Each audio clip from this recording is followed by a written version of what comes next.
Too many of us are asking God or using God in the same manner that we would use alcohol or drugs. For you see, an alcoholic or a drug addict, when he or she gets drunk or high, they are only seeking a temporary fix to a permanent problem. They know that when they start smoking this thing, that after I get through smoking this thing and the high that the high is gone, they know that my problem is still gonna be there. So they're not smoking it to get out of it, they're smoking it to deal with it. Oh, somebody's gonna find that in a minute. We're asking, we're seeking, looking for God to give us a temporary relief. They're not really looking to come out. They just want to be able to feel good just for a little while in the midst of it. Because after the high is gone, the problem is still there. After you get drunk, the bills are still due. After you get high, the man's still acting crazy. After you get high, the things that you're going through are still there. After the quick fix is over, the problem is still there. Too many of us, my brothers and my sisters, are using this Sunday experience as simply our weekly drug. We turn God into our drug dealer, if you would. And we are telling God that if you just make me feel better for a little while, I'll be able to handle what the world sends my way. If you can just make me feel better for a little while, then I know I can make it. But God sent me here to let you know that he don't work at no liquor store and he ain't no drug dealer.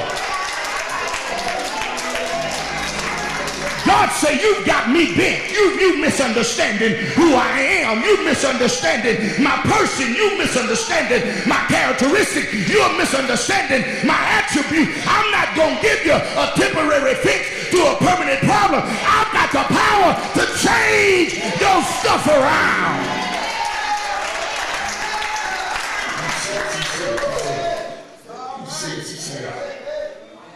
Got me misunderstood.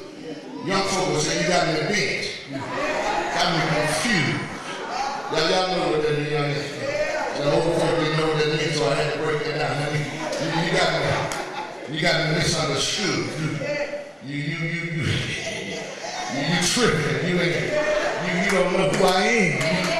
It's one thing to say you know God, but it's another thing to really know who God is. It's one thing to talk about knowing God, but it's another thing in knowing God. It's one thing to talk about him because you heard somebody else say what he's done for you, but it's another thing to talk about him because you know what he can do because he's done it for you.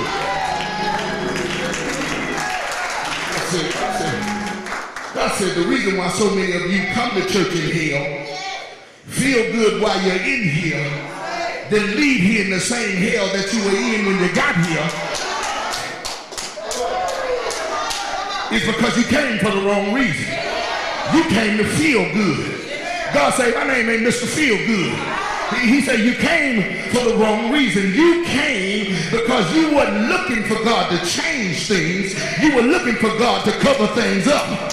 You are looking for God. You are looking for a God that covers up the fact that life is upside down while you are in here. And then when you leave here, you are faced with the reality that all you did was went in there, felt good for a little while, walked outside, and still had to deal with the same hell that you had to deal with before you got here. God says, I'm not a God that covers up things.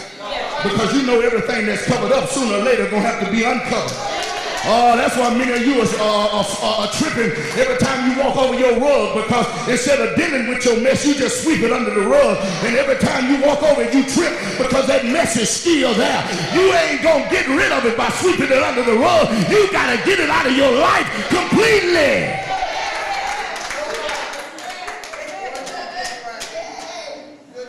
Cover up some stuff. Putting stuff in the closet. You put enough stuff in the closet, that stuff gonna come tumbling down. You got to deal with that stuff and let God remove that stuff out of your life so you can be who God said you could be in the first place. I said, I'm not a God that covers up things. I'm a God that changes things. I'm not a God that covers up things. I'm a God that changes things. And I don't know about you today, but I serve a God that's in the changing business. And every time that I come into this building, you should come in here with an expectation of change. Oh, I'm going to say that again because somebody missed that. Every time you walk into this sanctuary, you should walk into this sanctuary with an expectation of change. If you walk in here and there's some folk that get on your nerve, stop walking in here thinking about them getting on your nerve. Walk in here expecting a change. If you walk in here and there's some folk that you can't see eye to eye with, can't talk with, can't live with, stop focusing on that and walk in here looking for a change.